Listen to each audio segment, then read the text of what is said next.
What's going on, everybody? Welcome to the Alex Cuesta Show. How's everybody doing out there on this Thursday, January 11th of 2024? You are listening to episode 106. Before we get into the fun stuff, David's over there being stupid. Hi, David. Hi. Hi, hello. A lot of things have happened recently in the news and personally, so I'm having a good time. What's happened to you? Nothing. Nothing. I'm making conversation. This is a show. I'm supposed to add things to it. I mean, just don't be useless. You just yes and you keep going. That's all you need to do. All right, I'm going to keep going. Wow. Yeah. Lectured. You're so aggressive. So anyway, if you like what you hear today, like, follow, subscribe, give us a 5-star rating, Spotify and iTunes. Spread this word of mouth. Find us on the socials at the Alex Cuesta Show. So David's rude. That's our first news of today. Number 2, though, if you've been following us and if you have tried to go find us on iTunes and Apple Podcasts, you might have been really confused because you've searched the Alex Cuesta Show, but the avatar still said the old show, The Median. And that show doesn't exist anymore. But now, after contacting Apple supports, they've actually got the new logo up. And yes, new logo. We have a cool new logo. So go check it out. And you'll see the proper thing there. So the confusion should now be over. You can go find us on Apple Podcasts there. Go search the Alex Cuesta Show. We'll pop up. Before we get into the show tonight, last week's show, we had a great show. Attorney Andrew Bronca came on, Law of Self-Defense. He's outside of being really good, he's absolutely hilarious because he just doesn't give a shit. And had a real good show, broke down a lot of good things of self-defense, good things that you might want to know and need to know. If you ever find yourself in a situation where you either need to defend yourself or want to defend somebody else, go listen to that show. So because you might want to reconsider helping other people. This is like the Seinfeld thing. Like, don't be a good Samaritan. Like, don't do it. But, if you haven't seen the last episode of Seinfeld, watch the whole show because it's worth it. It's a great show. Anyway, so let's jump into this week's show. This one's exciting for me because I actually didn't realize I had this individual on 5 years ago on my first ever podcast that I did, first ever show, Sports Opinions Podcast. That one was all talking sports. And I'm going to give everyone some inside baseball. He's the guy that told me what mic to get because I needed a cheap mic. I wanted to start a podcast. I knew he did some things on YouTube with doing some funny skits. And I was like, hey, I just want to get a mic. And he's like, get this one. It's cheap. It sounds decent. It did. It sounded good for the time, what I needed. Obviously, we upgraded. But he is a good buddy of mine and Dave's, another Manchester Township alum, currently doing some awesome freaking stuff in California. He is Craig Leppert, chairman and founder of Shadow Jumpers and an entertainment executive. What is going on, my brother? Hey, I'm happy. 5 years later, I'm happy to see everyone's face, hear everyone's voice. It's great to be here. Thank you guys for having me. Absolutely. Unfortunately, we added David to the show, so you have to see David. That's always what do you mean? It's a negative, but you got to counterbalance, right? We can't have only two positives. You got to get the negative in there or something. So yeah, a little bad to just remind you about the good. Yeah, exactly. No, he's just actually there to make fun of me, and whenever I'm wrong, which is often, to point it out about like 10 minutes later in the show. Yeah. So if you hear me say something you think isn't factual, David will more than likely point it out later. So I want to jump into the show right away because if people didn't listen 5 years ago, hopefully they hear about it now because you have an awesome charity that you do. Now, first off, the charity's named Shadow Jumpers. Talk about the charity and why you started it, because you have something about you that people may not know about. Yes. So for you guys, if you listening at home, I ponder the question to you of think about the last couple weeks of your life and all the things you might have done outside. You probably drove your car to work. You probably got some groceries, ran some errands. Maybe you sat outside, took in the sun, or ate lunch outside. Just that little amount of time that you spent outside for a small portion of families in America, that little amount of time would lead to severe pain, second-degree burns, and in some extreme cases, skin cancer. So Shadow Jumpers is a nonprofit I created that essentially acts as a make-a-wish for those families and young people in the United States. And we started because I suffer from one of those disorders myself. I suffer from erythropoietic protoporphyria. You could just call it EPP to save you the tongue twister. And to oversimplify it, my body makes too much protoporphyrin. You do too at times. Your body breaks that down through the liver, gets rid of it, but the assembly line of protoporphyrin to my liver is just so overdue that there's no way to break it all down. So the body stores it in the skin. And when that hits by sunlight, it burns apart. It's a 1 in a million genetic rare disorder. So basically, long story short, and the end of 2017 kind of came up with the idea of, helping young people get outside and realize you can do more things despite your disorder. So since then, we've raised over $100,000, helped various kids in various ways across the United States. I'm very proud of it so far. Yeah. And, it's funny because when I really met Craig, it was summer football. We were doing summer practices and I really didn't know Craig. And here comes this dude. I believe you were a freshman when I was a senior, right? Were you one of our freshmen there? Yeah. Yep. You were there. You, Jimmy Lawson, and Josh Amanowitz were the only freshmen that were going to play varsity ball. And this kid shows up, and I kind of knew about him, but he's decked out in Under Armour, gloves, a visor, the whole works. And I'm like, what the hell's going on here? And they're like, dude, he's allergic to the sun. I'm like, get the fuck out of here. Allergic to the sun? And they're like, yeah. And the coaches are setting up tents. And little did you know, Craig was one of the hardest working dudes out there and never wanted to come out. And you would just see him and you would know it. There would be we would drag him under the tent and be like, stay. We would treat him like a dog and be like, you're going to start in linebacker. Stop it. Stay right here. He was so nervous at losing his spot that he never wanted to come out. And, and you went through it. And I just remember that year driving you home a good amount of times and you were just in freaking pain, but you always had a smile. It was crazy. You always tried to mask it and not let it control what you did and what you didn't do. And is that another reason why you wanted to do Shadow Jumpers, to show these kids, to show these families that there really isn't anything that they can't do?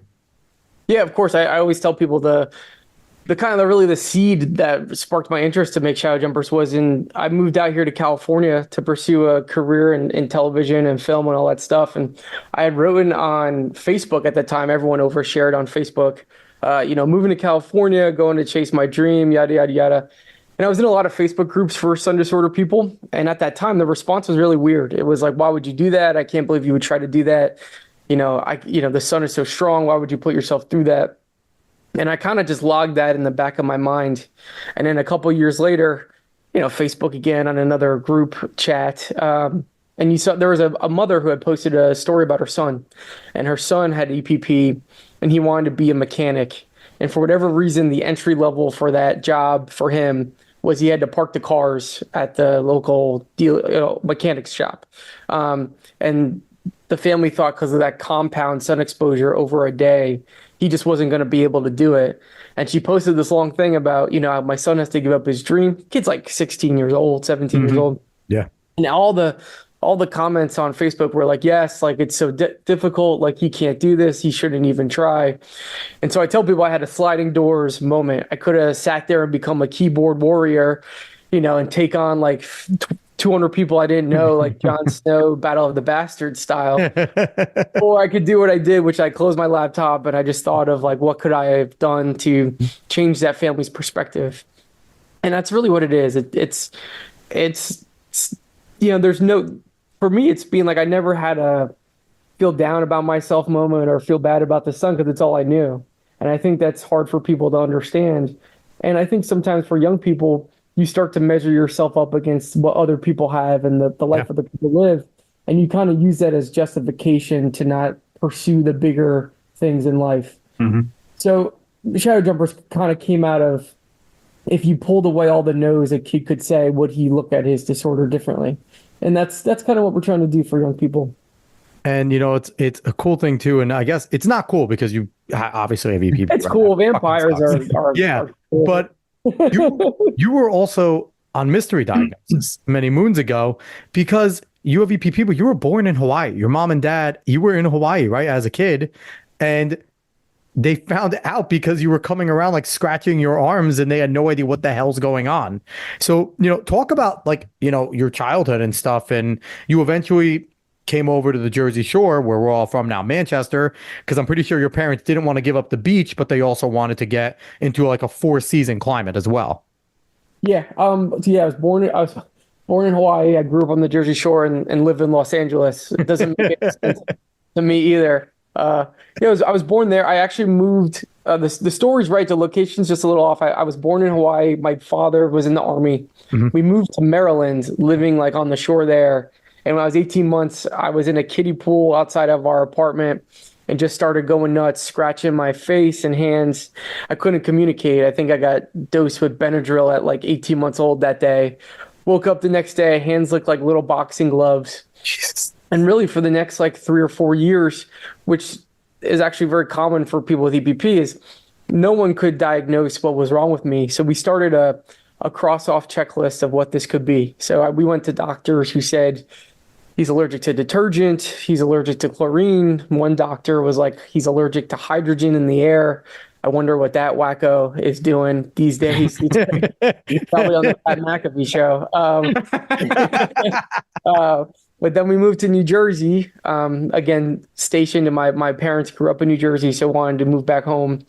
And just by the grace of God, met a pediatrician who had gone to a rare disorder conference or something like that the week before, had heard of EPP and started the process to get a diagnosis. My mom always tells the story, at that time there was no real cell phones and internet. So she went to a library and found, a paragraph in an encyclopedia about EPP. And it's hard because, you're so relieved to finally have an answer, but then you're so shocked at what you think the life your son's going to live. Yeah. I mean, you did have some perks. You were like the only kid in Jersey allowed to have all your windows tinted. Like you would come in, your whole your car just fully murdered out. Just like it was like you had to, like you didn't have a choice, but it was like tints, and anyone knows in Jersey, like it's like a 0.01 tint allowed, like everywhere, all around. Doesn't matter where it is. And here comes Craig, and it's just like Night Rider coming in over here with his car. So I guess there are minor perks to it. The best perk was I never had to go out for a fire drill. That's true too. Yeah. But then the worst part of that was we had a bomb threat in the high school, and we evacuated to the middle school, and I got left behind at the middle school or at the high school because I was like, oh, this is a long ass fire drill for like 2 hours. Who got fired for that one? That is, I don't know. That's an absolute. I never heard that story. Yeah, it was like 2 hours is probably exaggeration, but it was like 45 minutes of being probably like, get them out. are they ever? Maybe there is a fire, and I should. Maybe I should just go hide in the woods at this point. Like we had woods all around, you'd have been fine. Oh my God. I never heard that story. So yeah. There's perks there. Like I also have a handicap license plate, which makes such a big deal in Los Angeles. I don't have to catch myself. I'll be driving around to try to find parking. I'm like, oh, there's not enough effing handicap spots. And my girlfriend will be like, we're not really handicapped. Like these are going to people who deserve it. So I like to try to have a hitch in my step when I walk to Ralph. Yeah. you have a cane for all occasions. Just bring out a cane at all times. Yeah. So go over some of the highlights that you remembered for some of the things you've done in some of the families that Shadow Jumpers does. Like what have been some of your favorite things to do for families and for kids? Yeah, well, just dating back to the last time we spoke on a podcast, I always remember 2017, 2018, when we had no money, no idea what we were doing. Our big thing at that time was we sent families to Disney World, all expenses paid and sunproof. And that was really cool. VIP experience. These Disney people, they curate a whole thing for you. They take you in and out of the park in like a SUV. You can go underground if you need, whatever needs to help you burn daylight per se.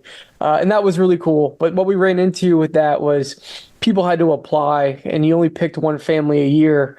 So it kind of felt like there was losers that didn't win. Yeah.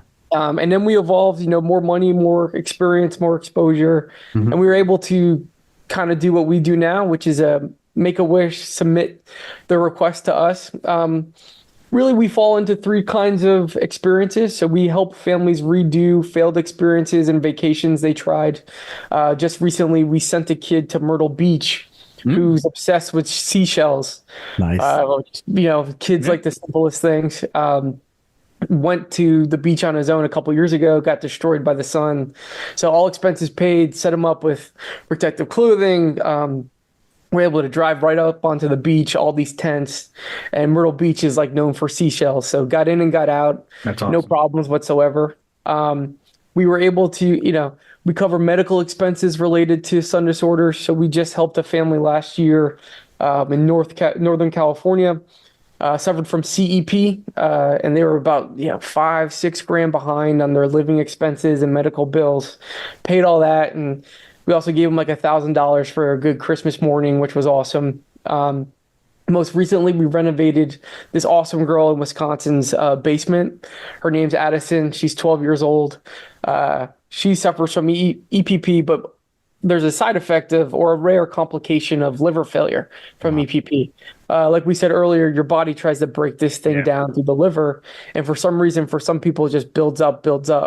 So this 12-year-old, was in stage 5 liver failure. And what we come to find out is she's going through treatment and she's spending all her, downtime in her room, which is just getting beat by sunlight and heat all day. And their basement wasn't up to par.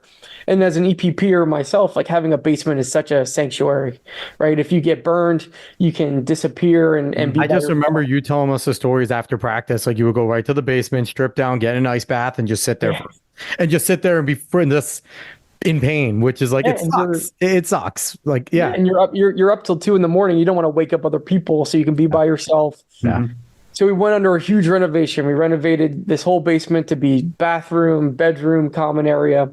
And then we're excited. We found out in this process she was a huge San Jose Sharks fan, which put your hand up if you ever met one of those before. You can't. But we got in touch with the Sharks yeah, a couple months ago, and they've been amazing. And the whole family's flying out to San Jose next week, and they're gonna be part of a team skate, meet the team, and be like guests of honor per se at a game on Saturday. Personally, I'm really excited. I live in Los Angeles, so I've never met any of our shadow jumper kids. So I'm actually flying up to meet them on Nice. next Friday, which will be really cool. That's cool. And we have a bunch of other stuff that we're really excited about coming up that we can't talk about yet. It's still processing. I will say a cool just blanket thing that we started last year is we do a UV protective clothing drive. So a lot of these garments, hats, gloves, face coverings, bathing suits, the really good stuff is like 50, $60 a garment. So you're paying as a parent probably like $200 to clothe your child. And I don't have kids, but you would know kids grow exponentially fast. They grow fast, and yeah, you buy one thing 1 week, and the next week you got to buy it again, like something new. Yeah. It's awful. So what we found is, all those garments and all that money is just going into a drawer to never be seen from again. So what we do is we have those parents send us those garments. We kind of log them, and we send them to parents who can't afford the high end stuff. So that's been awesome. a really cool new thing. And then this coming year, outside of a couple of things, we want to focus on parents. We just talked about, wanting to change the mindset of kids and looking at their disorder. Over time, you start to realize a lot of those handcuffs are put on by parents. Yeah. A lot of these disorders are genetic. A lot of them are, you feel bad that you've given something to your child, even though you as a parent don't have symptoms. So we're trying to get a lot more of parents talking to parents, and not like, oh, you should, tint your car, but it's saying, what do you mentally think when you have to let your child go outside and get burned, and kind of let them learn the hard way. So it's trying to have the conversations that maybe your doctor can't have with you to be a better parent. How big are your parents in that process? Because your parents are absolutely incredible. Your mom and dad are two of the nicest people you will meet. They're just awesome. Every time I've ever met them, they've always been great. How big have your parents been in that process? Were they some of the people that did you run that by them first before, like, have you talked to them about what they went through? Because your sister also has EPP, right? So, there's two of you in there. And so what has that been like? Did you talk to them about this before you did it? Are they participating? They will be forced into participating. I have not. I've kind of teed it up to them. They've been really supportive. The name Shadow Jumpers does come from them. That was the name that my parents kind of, the slogan or however you want to word it, gave up to me and my sister when we would go on family vacations to California, to Florida. We would run and kind of figuratively jump from shadow to shadow to minimize our sun exposure. But, as more time goes on and the more parents I've met, the more appreciative I am of my mom and dad, because you just see how hard it is to really let your son or daughter go out and experience the sun and really, there's a lot of times that, my parents never said I told you so. They just kind of sat there with me and let me work through the pain. And, they're the benchmark for what I think EPP parents should be. So when we get in that process, they're going to be the first interview we do to try to just get as many answers as we can from them.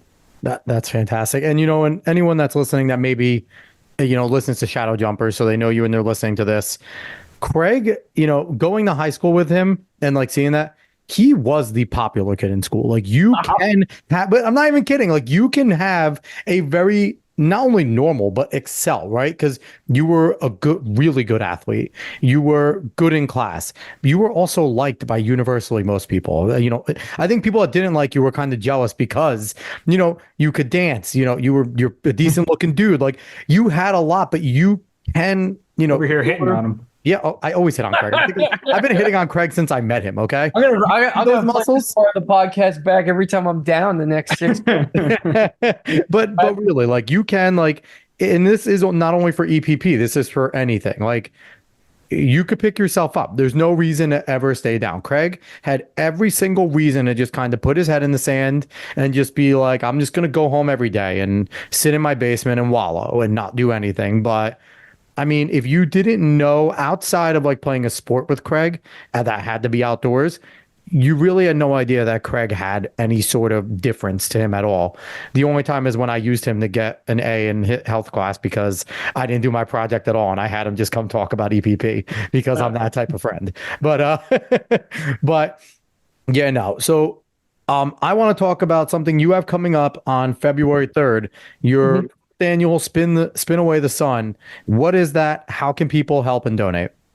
Yeah, so on Saturday, February 3rd, Shadow Jumpers is going to have its 4th annual Spin Away the Sun event.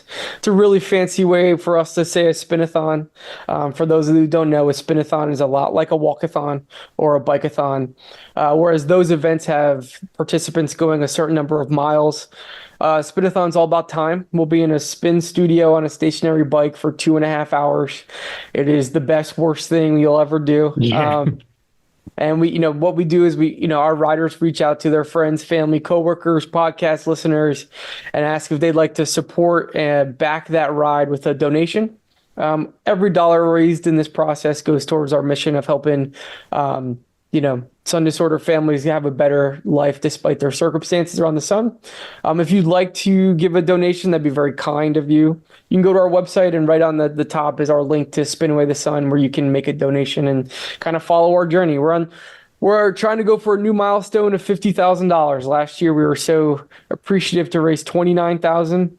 We're excited to be at 26 already. So hopefully we finish strong. What we find in these things is most of our money's raised in a panic the last 2 weeks. So we got to feel good about where we are right now. Yeah.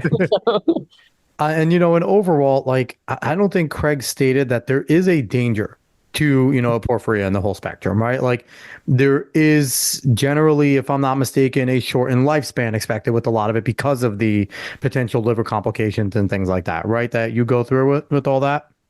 Yes, for certain porphyrias, EPP being a little bit safer on that side, but XLP, CEP, these are very tough lives that some of these people can live. We say we want to get out there and live life. It's definitely without white knuckling through some moments in life, but there can be some tough moments for people. Just as Addison, our Wisconsin girl's liver failure is very dangerous, and that she's not the only one out there dealing with those complications. So if you're listening to this and you're thinking about it, it's not just a typical allergy. Like it is something that can be very difficult to live with and potentially deadly. So if you're giving to this charity, you're giving to a good cause. You're giving to a cause to not only help people go and have enjoyment, but like Craig said, they help pay for medical bills. They'll help renovate homes so that they fit better. So, if you're looking at and you're thinking of donating to something like a St. Jude's, which is a great charity, or donating to like cancer or something like that, also consider donating to Shadow Jumpers because I think they are right in line with the other things that those groups do, where they are trying to help people live better lives, overcome some really tough circumstances. So definitely consider go donate, even if you don't donate to the Spinathon, donate to Shadow Jumpers in general. And next time it's your birthday, when you do your little fundraiser thing that everyone does on Facebook, do Shadow Jumpers and get them some money because it's a good cause. And it's not just because it's my buddy Craig. It's Yeah. because it's, the right thing to do for those people. So we appreciate what you do over there, brother. Thanks. I will tell people of, every charity is important and everyone needs your money. But with Shadow Jumpers, if you'd like to be interested in us, there's so little families out there in the United States that have these disorders that you really can see exactly where your money's going and the impact that you can have on these kids and change their lives, as opposed to maybe St. Jude's, which is amazing that it kind of goes into a bigger system. And with us, you can really see every year, these are the 4 or 5 families that we've been able to impact. Definitely, definitely. So that's our spiel. We're gonna jump to something new though, because it is funny. You mentioned you're out in California and you're an entertainment executive. So what exactly are you doing over there, hanging out in the sun? And what type of behind the scenes skinny can you give us with what you do in your job? Yeah, it's been an eventful few years in entertainment with COVID and strikes. I say right now, like with the aftermath of the strike, it kind of feels like the aftermath of COVID, where, for a large part of this year, things grinded to a halt. And yes, we're back into doing things, but you're kind of seeing the aftermath of being at a standstill for work. A lot of stuff being pushed a year and a half. My job kind of feels like it changes with each project, each passing month. I think the last 2 months, I'm sorry, 2 years, the big part of my job has been looking at the projects we have in development for scripted or unscripted television and filling behind the scenes of that. So, we have a show that's gone to series on CBS. We needed to fill that room with writers. We needed to slot directors. I'll go out to agencies and managers around town. I'll get a sense of who's available on their client list, who's interested, and then kind of act as the middleman in the first vetting process of pitching that over to our team and then relaying who we like and then eventually filing the paperwork for those people to come on board. So Craig is the first Vanguard gatekeeper. If you want to get into their projects, you got to get through Craig. You got to impress him, damn it. He's that like big hulking figure at like every like big thing at the gate. Get through me first. Yeah. So that's got to be fun. So you have to meet a lot of different characters too, right? And a lot of different people that are coming in depending on the project. So what are some projects that you have worked on? Or, I think last time you were part of So Help Me Todd, and that is coming back, right? It survived the COVID strikes and the strikes and everything and all that. So that's coming back, right? That has another season coming up. Yeah, so our production company here, we're very proud. We produced So Help Me Todd for CBS. First season was a roller coaster of just COVID and trying to shoot in Vancouver, and we were very successful to finish strong and get a season 2. So we're in production. We're going to start season 2 will premiere February 15th. And again, because of the strike, it's usually for broadcast, you get about 18 to 22 episodes. I think we're coming in between 10 and 12. I got to double check, but very proud about that. And, and this, it's so funny in entertainment, there's so many companies, and sometimes we're like one of those where you can make a living of selling stuff that never gets on television. So there's a lot of projects that we're working on at the moment that maybe gets sold to a network, and in the process, it doesn't make it on TV, but you're able to keep going. So there's a lot of that. There's a lot of books that we're looking at the moment. It feels like, every 6 months, what people want changes. So you're just trying to get in as fast as you can. So talk about the strike a little bit, because you guys fell into the unfortunate thing where you had a strike and then another strike, right? It was back to back kind of. So you talked about COVID, you talked about the strikes. It looks like Hollywood is kind of reeling right now. They're slowly coming back, but there hasn't been as many blockbuster hits, right? This year we saw, Oppenheimer, Barbie, but it's like the superhero genre is way down. They're not doing what they do, like, and kind of it's self-inflicted, right? Because I think some of their writing has been pretty terrible. But you're looking at the schedule for next year, and I think like the release number is like way down as well. So is that something that maybe is going to be permanent with like how theaters are going, and streaming, are we going to see less and less, or are you seeing this with what you've seen in the industry as just kind of a blip in the radar? Everyone needs to re-get their bearings, and then we're going to start to see more things pumped out again. Yeah, I think that you're starting to see, if you look back at like the peak of this movement, where we are now, we're at the bottom. If you were to look at the peak, I think it was like 2018, Yeah, 2019. 2018, 2019 was fantastic. What, you have like $4 billion, like $5 billion movies or something like that. It was that Infinity War? I can't remember when the hell. Or Endgame, one of them. Yeah, that year, that was crazy. Yeah, there was a big number of like billion-dollar movies worldwide that year. Yeah, and I think what you've seen is the pivot from that was, yes, COVID, but there was a lot of move into everyone needs to go into streaming. Streaming's going to be this big thing. No one's going to leave their house anymore. And I think what you saw was everyone got a little bloated. Streaming was buying everything. There was, people were making movies that you'll never see or never hear of. Making deals with like Adam Sandler to make 6 movies, and you like find like one of them to be decent. Like they're not. And I think I actually think his on Netflix are probably more watching a lot of other ones on Netflix. They are, but it's like it's tough. But they're like a lot of them, like they're not good. They're like made for TV movies. They don't have that same, but they're supposed to have that same value, right? It's like kind of weird. Yeah, so what I think what has happened to this point is there's just there's so many options that you have no options. You're almost paralyzed by choice. And so what you're seeing is everything's starting to contract. And I think you're going to go back to a little bit more appointment television of like, let's make six series a year that really pop and we can really get behind. Me and my friends were joking the other day because there seems to be such a hard pivot by streamers to try to get into sports. Yes. And it's like, no duh, that's what's kept cable alive for years. It's like the joke of like, there's Uber holds an emergency meeting and some young kid is like, I have an idea. What if we get a really big car that goes the same route every day and picks people up? And it's like, that's a bus, you fucker.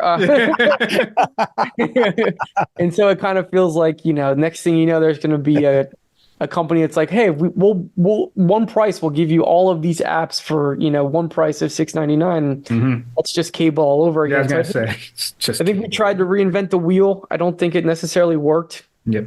I think the other thing that's worth noting that we're kind of coming out of, or the fog in our industry has cleared, is I think right before COVID and a little bit in COVID, there was a big move of, if you have 4 million TikTok subscribers, if you have 400 million Twitter followers, if we put you in a TV show or a movie, it's going to be a huge hit. And none of that has ever translated. No. I think part of that is because those people aren't meant to be actors. They aren't meant to be. So the product wasn't very good. But I think you're starting to see people kind of realize the numbers and the impressions online and social media don't necessarily reflect what people want to watch on linear television. So I don't know how to crack that code, but I think that's the one like magic bullet still to find, is how to take this younger generation that's on TikTok and is kind of digesting their material and their entertainment differently and get them on the television. Yeah, I think that bridges into what I really wanted to ask about was the shift in who's watching what through the generations. Because I mean, especially you look at our nephews, especially you look at Billy and Christopher and what they're watching. Yeah. They're not watching TV most of the time. Yeah. If they're watching sports, they're like streamers on YouTube or on Twitch or something like that. And I mean, it's anecdotal, but every time I hear about what kids are watching, they're not watching cartoons. Like they're not really watching that. They might. But most of the time they're watching streamers, they're watching Let's Plays, they're just watching things on YouTube. And I want to know if that's been like slightly, like you brought it up with like TikTok followers and them getting on shows, but is that just an issue in general of like, how do you reach the people that don't necessally want to watch a lot of narrative things, at least with the way that it seems to go right now? Yeah, I think, the simple answer is like no one knows yet. I think the way I look at that space and TikTok and stuff is a lot how I think of what VR is in our space right now. Obviously kids are on there and there's the Oculus, but I think for linear storytelling, you'll probably never really watch a movie on there. But if you watched, just coming to my head, Indiana Jones, you could probably go on the VR and have a secondary experience already having knowledge of the movie. Yeah. So I think maybe TikTok and stuff like that will bridge the gap of how can we make money off of people kind of seeing 20, right now, Warner Brothers is going to post 25 seconds of every Soprano episode on TikTok as a 25th anniversary. So I think it's finding ways of, shortened clips of like using that as just like a secondary revenue stream to just try to get more people. But I think what's happened is, there was days where if you had a show on broadcast TV, you would open up Entertainment Weekly and you would look at the ratings and it was 30 million, 25 million, 10 million. That's now like you're in 5 million on, so we're kind of looking at numbers differently and what is success differently. So I'm interested to see where it goes. I think you're going to see just, again, less shows and more of here's the 5 things to watch and we're all going to love them and we're all going to pump that way. Hopefully. Oh, and I just want to say this. And like with like TikTok and you said the Sopranos are putting out 25-second clips of it. It does seem like some of the content we've been getting TV show wise and movie wise lately, where they're not very well put together, but it seems like they're trying to go for certain scenes where you could put it on Twitter and you can get a lot of hits from it. You can put it on TikTok and get a lot of hits. Like, oh, that looks so cool. I might check that movie out. Most of the time, I don't. Well, I mean, but it's like, oh, I might check Euphoria it. Did that. Euphoria wasn't a good show. I would say a lot more people watch that though. I'm just talking about like The Flash. The Flash got clips on Twitter. I saw people posting them and talking about them, but not a lot of people watched The Flash. It was a bomb. Yeah, I mean, I think like. Right. Well, when's the last time you watched the VMAs and knew everyone that was getting an award? Yep. I think the hard part too is that we're at the age now where we're not the demographic that's being anything made for anymore. Doesn't the Oscars have like 12 options now though? Like it's something ridiculous where it used to be like the 5 nominees. Now they have like 10 or 12 nominees for best picture. I think it's something ridiculous. I don't watch it. Yeah. I think I read it somewhere that they're like upping it to like 10 or 12 nominees. So it's like, it's kind of like now the exclusivity, because if I'm not mistaken, don't most streaming services outside of Netflix like operate on a loss? So it's like they're not really making much money off of what they do. And like you said, they're all kind of starting to box themselves in, right? Like Disney is eating up everything. So eventually we're just going to be watching Disney cable because they're just like eating up everything. And it's like, and you really are, I think in the end, if you have like all the streaming services, plus in the internet, you're paying more than you did with cable. So do you ever see like a form of cable coming back?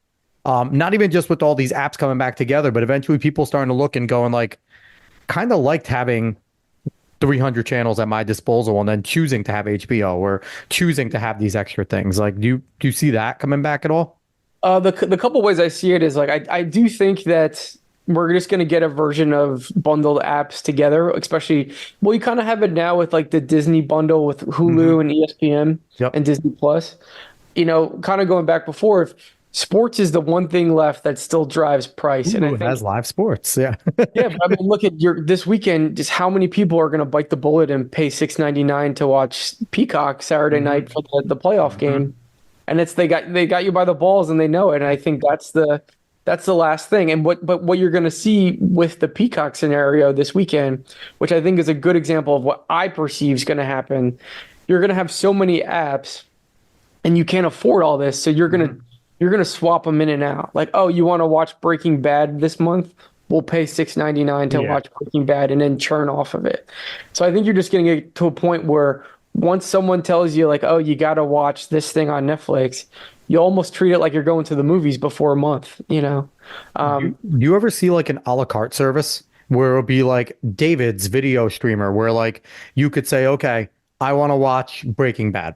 that's on Peacock. I'm going to pay 99 cents per episode to Peacock, but it's going to come through this service type of deal where you don't have to have Peacock, but you can just pay for it to access Peacock into that, like one all-encompassing app that can pull from all the other streaming services. You just kind of pay a la carte.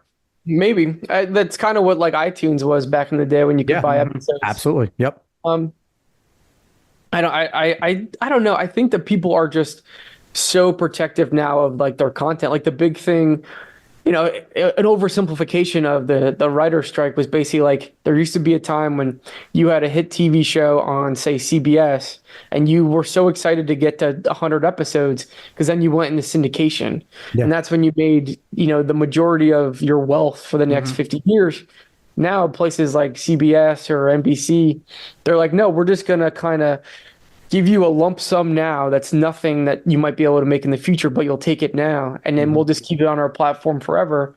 But what you've kind of seen, it's kind of starting to break a little bit. Like Warner Brothers, who's trying to get off a lot of debt, they're like leasing Westworld and all this stuff to different platforms. Yeah. And it's to try to make some money back. So I think you're going to see a lot of content be across a lot more platforms. But it's a wild time of 6 months from now, there could be a whole different business model. And but the same answer we'll get from executives here is we just don't know how much money we have for the year, and let's kick this into the new year, and all the same bullshit out there. I do also wonder because now a lot of us that grew up with computers and knowing how to use them and knowing how to use strictly very legal sites like LimeWire. I wonder, because all of this is coming out to basically more than what cable cost. Yep. The older generation's not going to do a lot of very legal stuff. But I think at some point, if you can't really afford getting it, but you still want to watch it, like I said, a lot of us around our age and a bit older know how to use these things, and they could use these things. So I wonder if that has any type of effect at all, if it will. I mean, that'd be years down the making, whether or not that loses them money and whether they already make a choice on how to stop that. But I'm just wondering if that can do anything, really. Well, there is a couple like off-market devices that I've heard of like you pay $250 straight up and you can jailbreak and get every device, every movie, every live. I'll tell you this, you don't got to pay that much to jailbreak, but I've never done that before, I promise. Anyway. Yeah, well, that's all the jokes online too. Going back to your point is because of the Peacock thing of like, crack streams, and Stream East is going to have like a field day on Saturday of just, illegally showing the Chiefs game. And also like on TikTok too. How many times do people just do live TikToks and just put their phone in front of a screen? Like I've seen it with like MMA fights, like for UFC, instead of buying it, some people just have it rolling on TikTok. And funniest was the guy that pretended like he was playing. That guy was good. That's how I watched the Conor McGregor Mayweather fight. That's always good. Yeah, I got this. So my last question on the entertainment front, because I am a giant nerd. I love Marvel. I love Star Wars. And Disney has fucking destroyed everything that I've loved. And I've noticed that a lot of it is because the storytelling, I don't know if the people that are doing it now either don't understand the properties, don't give a shit, or maybe have an agenda for what they're doing, right? Because, Dave and I here, we've had our issues with woke stuff before. We're not fans of woke shit. And my biggest issue is I don't care if you want to put messaging in, right? Hollywood's always leaned left. There's always been messages, but they were much more subtle about it. It wasn't the story.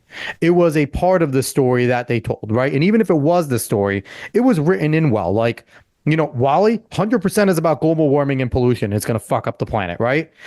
It's one of my favorite Disney movies. I'm not big on like climate change and everything like that, but I will watch WALL-E every single day of the week because it was a great story. If you were to put the blame on the writing right now, because like I said, I'm not a big fan of the writing. I think very few movies and TV shows are written very well right now. Is there a problem with the writers, or is there more of a problem with the way that the studios and producers want the writers to write these things? Because I just see such a lack of creativity. Like everyone wants diversity. Everyone wants LGBTQ+. But then it's just like insert. Don't make the person interesting. Don't make, make that their whole entire character arc. And that's been like one of my biggest turnoffs there. So if you were to sit there and, humor me with this, is there more of a blame on the studios wanting this and forcing the writers to put these things in? Is it the writers doing it and not being able to tell stories anymore? Combination of both? Like, where would you see this? Or am I just an asshole? No, I don't think you're an asshole. I think, I think what's important is I think everyone wants to be able to see themselves on the screen in some fashion, regardless of religion and background. I think that's always a good thing to aspire to. And I think even Bob Iger said this a couple months ago or weeks ago, sorry, but you're supposed to be storytellers first, and you're not in charge to send a message first. You want to try to sprinkle that in. And I think, with all the things that have gone on in the last 3 years, I think it's safe to say maybe we've overcorrected a little bit of what we think we want to tell in these stories and the tinkering we've made. I'm a Marvel fan through and through. I've been a little disappointed myself. My protest with the seeing myself in it, I don't want to see myself in any fucking superheroes because I'm an idiot, right? Like, I don't think anyone should want to, like, I am that superhero. No, you want to aspire to be that superhero. Like, the one that worked was Peter Parker and Batman. Those were always the two that were kind of like the common person becomes superhero. Everyone else, it was like Thor. I'm not Thor. He's a fucking god. Like, I would love to try to be a god, but that's Thor, Superman. Like, and I think that might be where a lot of things have gone wrong, especially with supernatural storytelling, right? We don't need to see ourselves in supernatural stuff.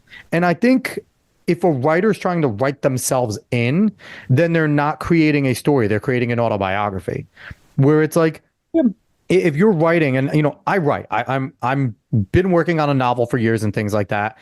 And when I'm writing my characters are doing their own thing. I'm not telling my characters what to do as I write.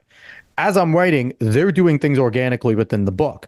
And I feel like some of it's just been forced. And like you said, it might have just been a potential overcorrection. It just feels so forced right now. And I think that's one of my biggest issues.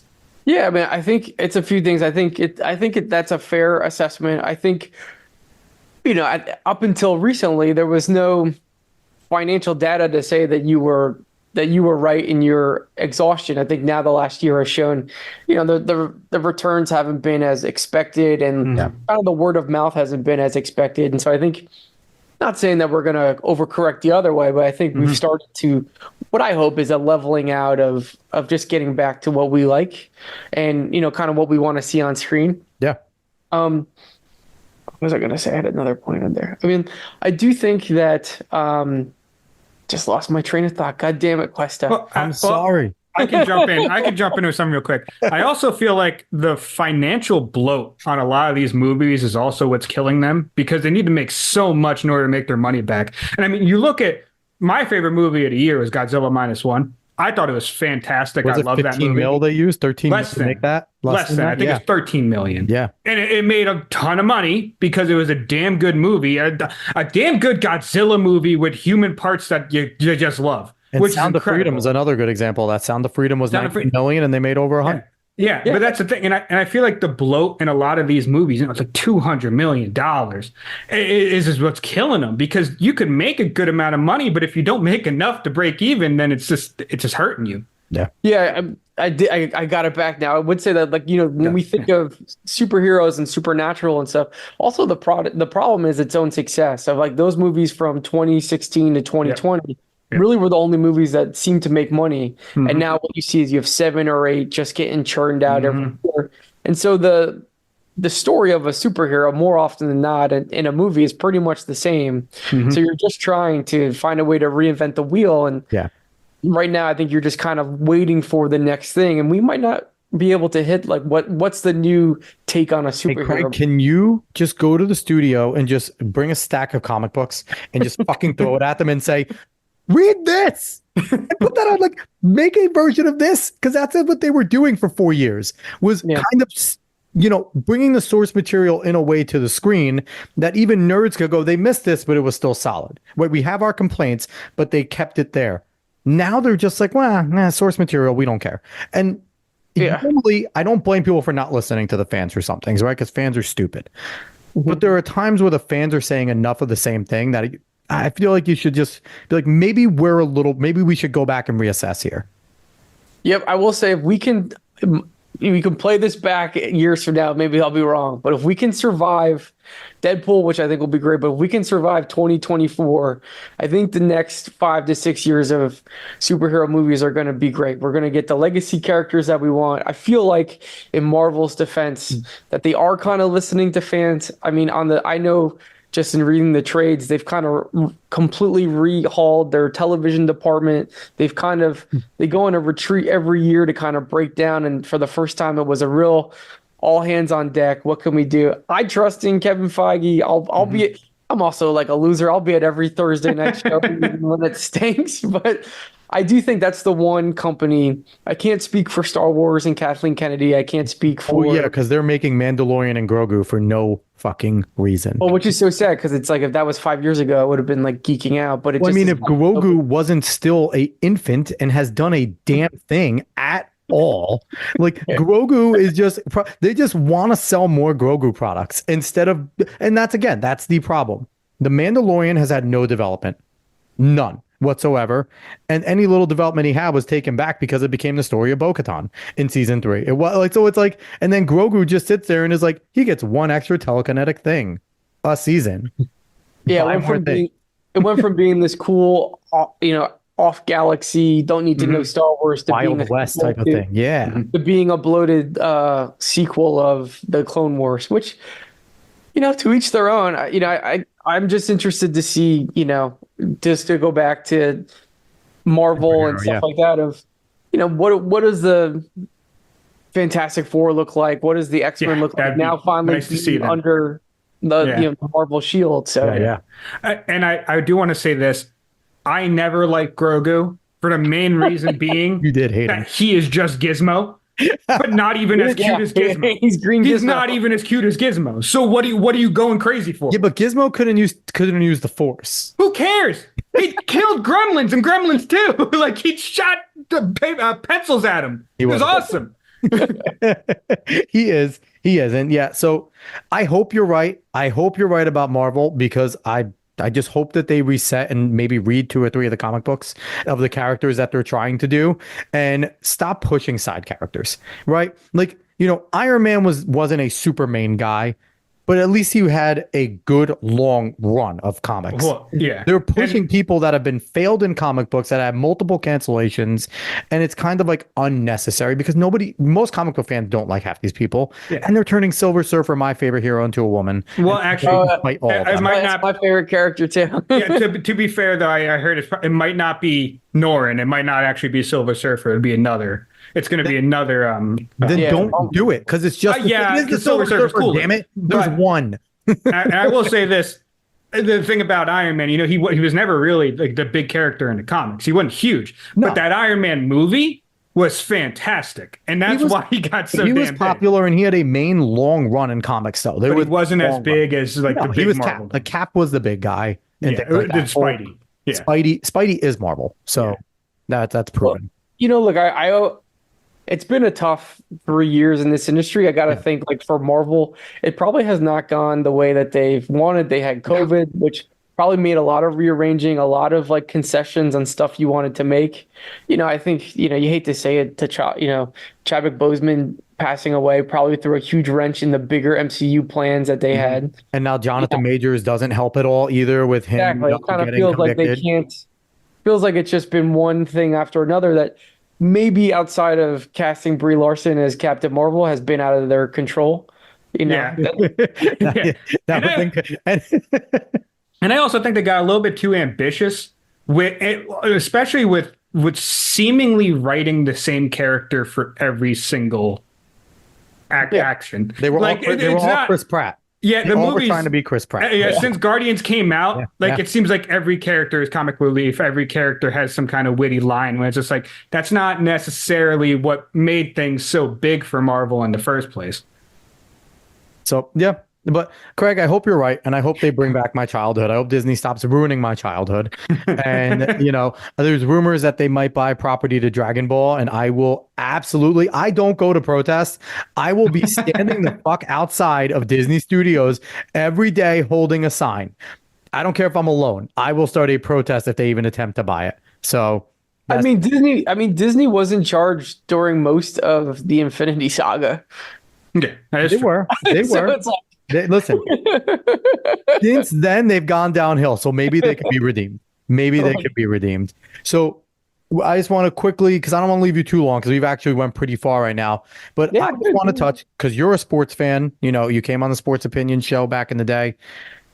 I want to touch on some recent things that have happened in football with the coaches. I know you're a Broncos fan. I don't know if you want to talk about the Broncos right now.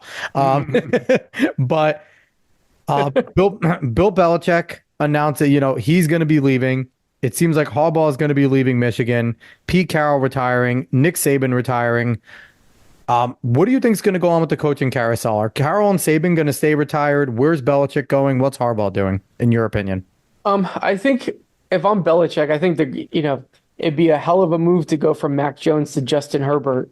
Everything I've kind of read, it seems like Belichick's not done coaching. He wants to keep going. I think of all the jobs you look at, it's got to be that job just because of the quarterback. I also think Harbaugh would love to be there too. He played there for a little bit in San Diego.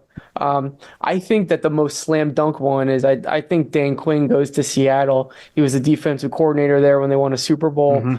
But it's kind of feels like the last 48 hours have been like every time I look at my phone, another legend is gone. And I kind of think, more so with Harbaugh and Saban, it's just the landscape of college athletics is changing so much. And I watched Saban today on SportsCenter, and he just kind of admitted it himself of just like the grind of what today's sport is just kind of is harder to recover from.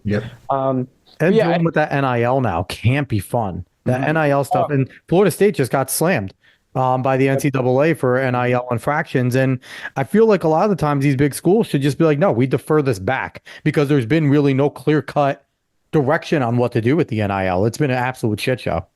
Yeah, and looking at just kind of the rest of those vacancies, I mean, New England, I gotta think if you're New England, that there seems to be a contingency plan for what's his name that was on the staff, Mayo, but I think you got to just go for Mike Vrabel right now. Vrabel seems like a natural guy to bring in there. The sinister me, my girlfriend and her family are diehard Pats fans, so I would love for Josh McDaniels to come right back in and make it for another 3 years. What about I honestly can't imagine wanting that Patriots job right now. I'm not going to lie to you. That team isn't very good. What about a guy like Antonio Pierce? Where does he end up? Because it doesn't look like the Raiders are going to keep him, which I think is silly. Insane. Yeah. So where do you think Antonio Pierce lands? I don't think he lands at a head coaching job at all. I think you're going to see him get a very lucrative head coach or defensive coordinator position like he was before. Maybe to the Giants with, whatchamacall, Wink going on. Yeah. Going out. I mean, come home. I mean, that's the reason why Josh McDaniels hated him, because, when he gave his speech to the team, he basically ripped on the Patriots because of that Giants team. But it just blows my mind. The Raiders, the Raiders who don't have a ton of money are already paying Gruden, and then they're paying McDaniels. I mean, just go with the guy that's already in house. You made this mistake once with what's his name, Steve Scar. Magnola. No, I can't remember. Sarkisian, Sark. No, the from 2 years ago that took him. Yeah, I can't remember his name, but I know. Yeah, I don't know. He's the special teams coordinator in Green Bay now. Who else are we thinking about? What about Gruden potentially going to NOLA on the staff? That would be great. I mean, he's said that he wants to bring everyone into the light with the NFL, so I'd love to see what that's about. And then did you see the old Golden State Warriors executive is now in charge of operations for the Commanders? I didn't see that at all. And God, they need. Here's the thing. I don't call them the Commanders. They're the Redskins until they get a real name. I don't care if that offends anybody. The Commanders is one of the worst fucking names in sports. Just I liked it better when they were the Washington football team, and I like their uniforms are terrible. Everything terrible. The only thing that's nice is the font of the W is fine. Outside of that, everything else sucks about their whole entire scheme. So they need to fix that up. So trying to think. It makes you wonder though if the New York Giants came out today, you'd be on a podcast ripping that name to shit. Giants? That's an awful. It is a stupid name. But you know what though? It's a traditional name, and they were the New York Football Giants. That is their actual name, the New York Football Giants, to be different than the New York Giants of baseball. And I also feel like if you have a good scheme to go around your name, like like the Giants with their throwback uniforms, those look nice. Those are pretty crisp.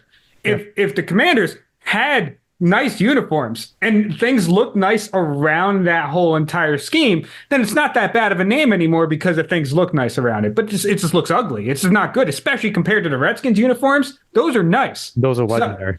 So it's if you have a bad name but your scheming around it is good, then it's okay. You can live through it. So I do want to touch on your Broncos. They're going to cut Russell Wilson. Who comes in? What are they doing? I always say this: if you're on the boat that Russell Wilson shouldn't be cut, I don't think you've watched enough Bronco football this year.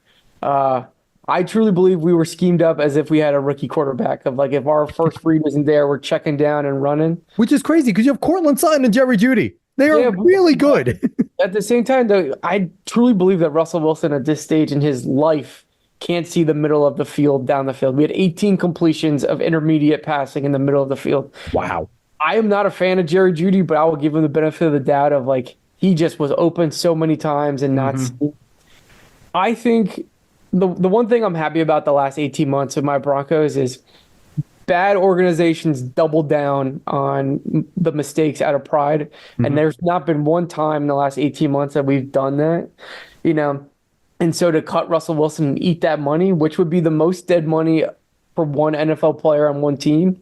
But this year, the Rams have $85 million in dead money and still made the playoffs. Yeah. You got to hit on those 4th and 5th round picks.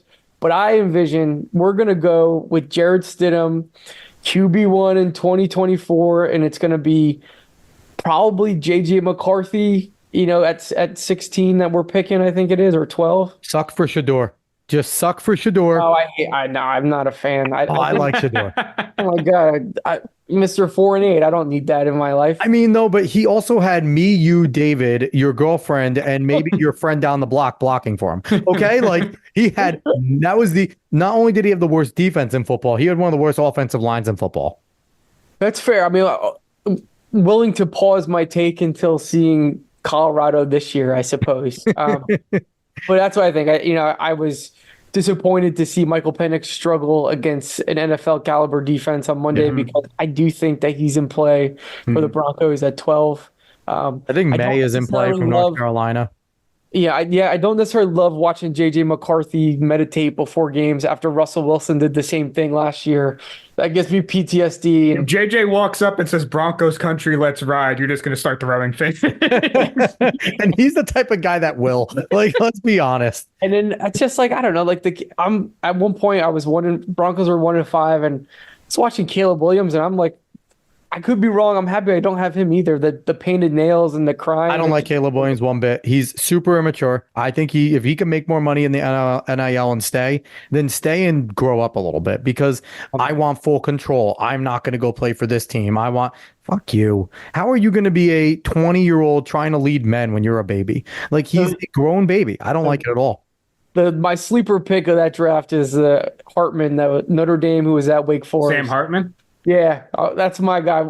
3 years from now, you'll play. Next time I come on this podcast when I'm 37, 38 years old, I'm like, I told you he was going to win a Super Bowl. Maybe that would, that would be such a take. If that happens, you're definitely going to play this back and be like the now multimillionaire Craig Leppert, chairman and founder of the not-for-profit Shadow Jumpers, is or we're like. Now we zoom live to inmate 64663 in Los Angeles County Jail. and me and David are still making absolutely no money doing podcasts. Like, we're still just doing it for fun. But yeah, no, I think it's interesting. So would you take this trade? We'll give you Bryce Huff. You cut Russell Wilson and get him to re-sign like a backup deal. And then we'll also take Jerry Jeudy off your hands for Bryce Huff.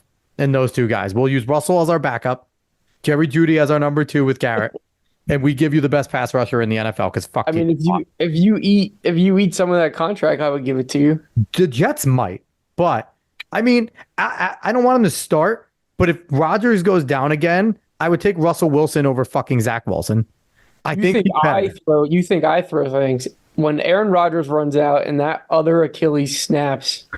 I can only imagine because it's coming. We made the joke of Matt Leary where I said we get 5 snaps from him. We can And- do something. but here's the thing: you can ask David, you can ask anyone that asked me about it. When we got Aaron Rodgers, I was like, "You're pumped." I'm like, "Nope." Seasoned Jets fan. What can go wrong will go wrong. And what happened 4 plays in? I wasn't even surprised. He hurt himself. I looked and I'm like, Jets. This is the most Jets thing ever. The 90s uniforms, Aaron, like the most epic come out scene. Like it looked like a WWE entrance the way he came out with that flag. It was like the whole, they should have played Real American by the Hulk. I am a real I was in JFK. I was in travel hell. My flight had got canceled. Me and my girlfriend went to the bar. We're like drinking wine. There's a Jet fan at the bar. No. He went down grabbing his leg. It was the saddest sight. This guy just ordered so much. He drank so much. That might be the one time people actually felt bad for Jets fans. Right there. Everyone usually thinks like they hate us, but it's like that one time it's like, ah, man. One of my favorite memes I've seen going around is someone said they like put in the AI art thing is like they put different NFL fans in there, and every single time they put the New York Jets, it was like some anime girl crying. Like it was never anything else. It was like they were always crying. Here's the thing, and I don't want to put this voodoo out, and I'm sorry, Joe, if you ever listen to the show, but until Joe Namath is not on this planet anymore, the Jets could never do anything good. His deal with the devil has doomed the Jets to always suck. Like we can't win with him still being alive. The devil won't allow it. He made a deal with the devil. Like he just needs to let his soul go to damnation for that Super Bowl, and just let us be good, Joe. We love you, but it's time. It's time, Joe. What deal John Elway made with the devil in 2016 to get that Super Bowl 50. But I would like to note, just for the listeners, I'm really excited to be on this podcast because last time I was on an Alex Cuesta podcast was in 2018. And those of you might not remember, he told me the Syracuse Orange Men were going to win 3 football games that year. And they ended up having their best season since then, winning 10 games. So I'm hoping this year is the voodoo, the good juju that I need for a good season. And we'll see, because the last few years they've actually had really good draft classes and they've been balls. So it's like I don't understand what is going on in Syracuse. Like when they have good draft classes, for whatever reason they like miss on all their players. I don't know what's going on. Yeah, well, we'll see. New coach. It's a transfer portal. Got a quarterback from Ohio State. Probably isn't a good sign that he left Ohio State to begin with. Not talked about enough, but we'll see if the Dome's rocking this fall. That'll be interesting. Let's bring up the McPherson and McNabb times. Let's get the Orangemen back into the national prominence, baby. Yeah, those torn away jerseys, but they were in the 90s. Yeah, they were pretty dope. But I mean, let Rutgers go there first. Go Rutgers. Keep chopping, baby. Piscataway. Yeah, buddy. Yeah. All right, Craig. Thanks for coming on, brother. David has his. You have his non sequitur. I have my non sequitur. I love this one. Okay. So recently in the news, I hope you saw it, Craig, but in New York, there was some tunneling going on. Yes, I did. So my question is, if you were to dig a tunnel underneath any area, city, town, whatever, where would you dig it and why would you dig it? What would you use the underground tunnel for? I don't even need to think about it. I would build a tunnel from my apartment here in Glendale, California to Chatsworth, California, about 15.2 miles away. That's the closest Applebee's in my area. And it drives me insane. The closest Applebee's in Los Angeles is 15.2 miles away. That might be the greatest answer. It cost me more to Uber to and from my apartment than the bill. It pissed me the fuck off. And coming from Manchester, where we went to like Applebee's every other weekend, like you are now deprived. Oh my God, Dave, Sorry, my favorite thing now as a 34-year-old is me and my buddy. We don't go bar hopping anymore. We go chain restaurant hopping. So we go to Applebee's, Jack Fridays, Dave and Buster's. That's awesome. I try to stay as much New Jersey as I can out That's here. incredible. Dave, where would you tunnel? I didn't really give this one much thought. I'm not going to lie to you. I just like the question itself. I think I would go under a city like Miami or something like that, because like that is just an interesting area. Imagine the things you hear above you in Miami or in Atlanta, Georgia. He would end up underneath the synagogue in both. Well, did you hear that guy on Twitter like months ago was like, He was yes, like, people underneath. I hear Yiddish underneath me. And then afterwards, it's like, I fucking told you so. people. So my answer would be many years ago. This would have been a many years ago answer, not current. But I would have dug a tunnel over to California to go under Hugh Hefner's house and to find a way to get into the mansion without having to be invited. Before he didn't like titties, because now there's like no titties allowed, I guess, or whatever. Maybe they still hold the parties and have titties, but Playboy is a lot softer now. But that would have been my answer. I would have found my way from Jersey and tunneled to Cali underneath the Playboy mansion. You're a father now, right? Oh, yeah. Absolutely. I said your mother. Two girls, too. They're going to go nowhere near California. Oh, man. But yeah. So now Craig's trying to get me in trouble. But but Craig, thanks for coming on, brother. It's always a good time. Yeah, thank you guys for having me. I really appreciate it. Thanks for it's always good to see you and catch up as friends, and thanks for taking interest in Shadow Jumpers. Of course. Like I said, I talked to you guys on a podcast, or you Quest back in 2018, and just so proud to see your success, and now bringing Make-A-Wish kids on to help you out with this podcast is awesome. And it's just You talking about David? Yeah, David's a Make-A-Wish kid. You don't explain the joke. You just let it happen. Oh, I don't know. I mean, David's Make-A-Wish. Lepp does Make-A-Wish things. I don't know where he's going. It's great to see your success and just all the work you guys are putting in, and I can't wait to see where it goes. So. Absolutely. We appreciate it. So once again, go to shadowjumpers.org. You'll see the Spin Away the Sun link up top, or just donate in general. Go there. Please donate. It's to a great cause. And if you heard everything that Craig does here, it's only going to get bigger. So please help and join in and give people some fun and, so they could do great things. They can get help with their medical expenses and stuff. Dave, do you have anything to say before we get out of here? If you want to put where you would tunnel under, please comment on this episode, because I would love to know. Yes. Maybe I'll add that too. Where would you tunnel under? Maybe we should, Dave, we should put your non sequitur in tweets all the time and let people answer that in a tweet where they would do. All right. So everyone, we'll be back next week. If you like what you heard today, like, share, follow, subscribe, rate 5 stars, Spotify and iTunes. Spread this word of mouth. Look for us on the socials at the Alex Cuesta Show.